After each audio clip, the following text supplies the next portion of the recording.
मौलाना ताहिर अशरफी ने कहा है कि तमाम कानूनी मामलात अदालतों में तय होंगे, किसी को दीन के नाम पर इंतशार फैलाने की हरगिज इजाजत नहीं देंगे। शर फैलाने वालों को बताना चाहता हूं कि ये कानूनी मामला है। इस हवाले से मजीद उनका क्या कहना था, आइए जानते हैं। उस तनाजुर में मैं ये बात एक तो अर्ज करना चाहता हूं कि अल्लाह तबारक व तआला ने कुरान करीम में इरशाद फरमाया है, इन्ना नहनु नज़्ज़लना ज़िक्रा व इन्ना लहू लहाफ़िज़ून।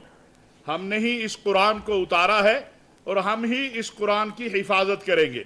कैसे मुमकिन है कि पाकिस्तान जैसे मुल्क में कोई तहरीफ कुरान जो है उसकी इजाज़त दे या तहरीफ कुरान कर सके और उसको फैला सके। अल्हम्दुलिल्लाह हमारे तो जो सिपा सलार हैं वो भी हाफिज़ कुरान हैं। इसी तनाजुर के अंदर जो इबहाम अगर कोई है, कोई इस हवाले से कोई ऐसी बात है जिसकी वजाहत चाहिए है, तो हमारी सुप्रीम कोर्ट ऑफ पाकिस्तान से भी गुजारिश है कि वो इस हवाले से वजाहत जो है वो जारी कर दें, और गवर्नमेंट ऑफ पंजाब जो है उससे भी गुजारिश है कि इबहामात को दूर करने के लिए रिव्यू पिटीशन जो है वो इस हवाले से दाखिल कर दें, ताकि जो इंतशार फैलाने वाले हैं वो अपना इंतशार ना फैला सके।